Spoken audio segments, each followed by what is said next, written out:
Welcome back, and today we're going to work through our quiz. So yesterday I told you that you needed to build all of this without looking at my code first. So let's get started building it.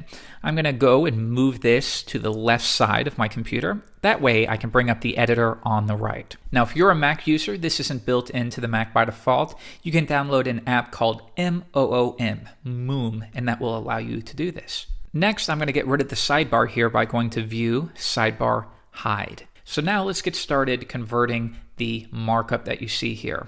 First step is we have my first website.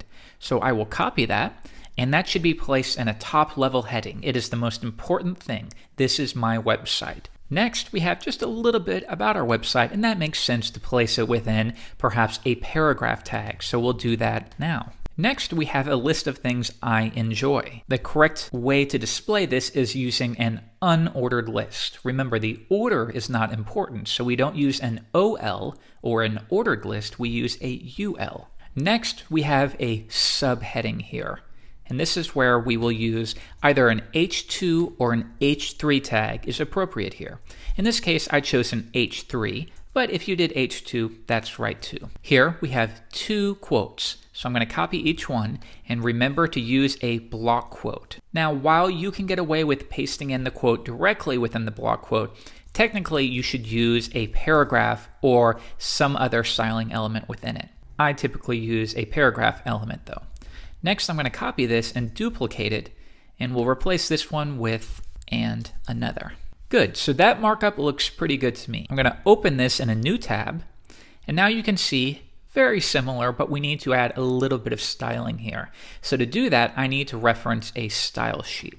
So I will bring back the sidebar, and we want to reference this empty CSS file that I've created. Let's do that now. If I expand this, you can see we're using the link element to link to a style sheet. We set the relationship to a style sheet, and then the href is going to be a path to where this file is stored. In this case, we're in the root, so we're going to look in the CSS folder and find style.css. The next step is to open up style.css and get started. And once again, I will hide the sidebar. If we go back to our original, it looks like the color here is grayish. You could use any color here. It's not important that you got the exact value that I used.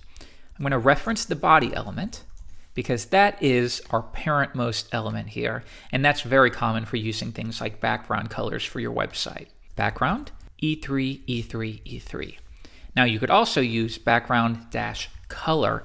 Both of those will work in this case. I'm going to come back and refresh the page, and now we have our grayish background. The next step is, it looks like our headings are a different font than what is used by default. By default in browsers, they use Times. In this case, it looks like it's using a sans serif font, probably Helvetica or Arial. Now, if we look though, it also appears that all of the text is receiving this font, not just the headings if we come back. So we can do it within our body element because that's a nice way to style the body and everything within it. Remember, when you're working with CSS, all of your styling will cascade. So in this case, if I apply a font weight of bold, that's going to filter down to all of the properties unless one of those properties overrides the body element. In this case, you see it's being applied everywhere. So now I'm going to set a font family to sans serif, and that will default to Helvetica or Arial in the huge majority of cases. Good, we're getting there. The next step is our block quotes have centered text, and they also have a border around them. Okay, let's do that. I'm going to target all block quote elements, and I'm going to make sure that they have a border. And what is the border? It's going to be white, but how wide should it be? We'll say 1 pixel. And next, should it be dashed? Should it be solid? How do we do it? We have to explicitly state we want it solid white. I'm going to refresh, and there we are. But if we come back, remember the text was centered. So we can use a property called text align. Now this will accept a handful of values, including left, right, center, or justify.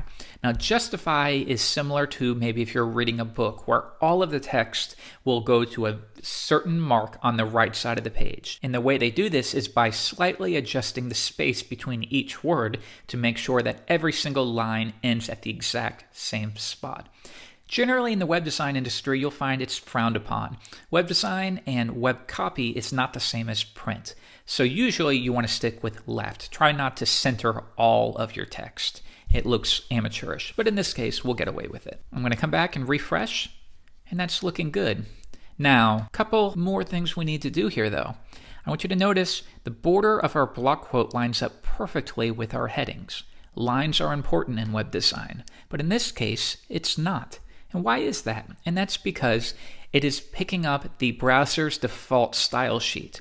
And the default styling for a block quote is to indent it ever so slightly with a bit of margin. They do that by using margin left. But in this case, I want to zero that out. I don't want any of it. So I will set it to 0. And if I come back, refresh, that's looking a lot better now. So good job.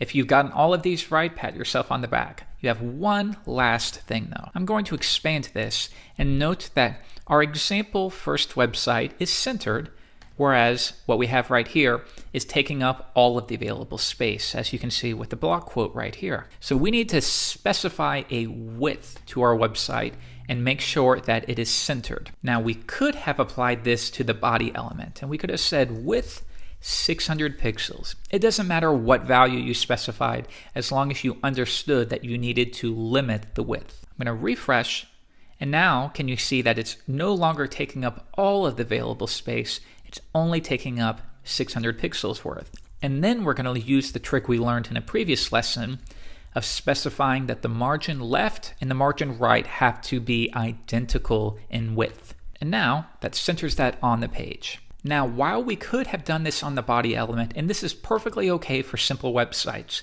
what's more common is you'll see developers use a wrapping div.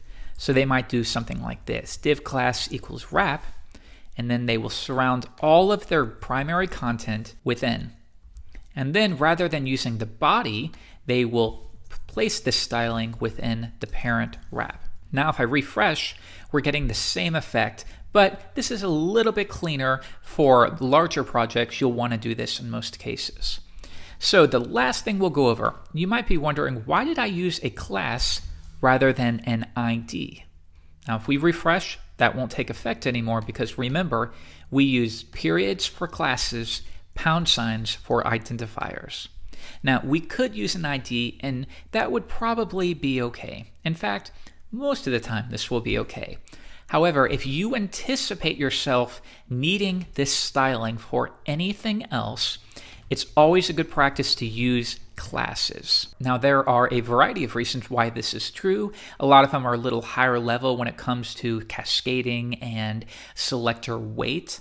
I don't want you to worry about any of that for now. Just think about it from the basic standpoint of, will I need these stylings again? And if yes, use a class. So good job if you followed along. If you did all of this on your own without seeing the answers first, excellent work. This is very simple, mind you, but it is an actual website that you could upload to your web host. Now in the next lesson, I'm going to teach you about CSS floats.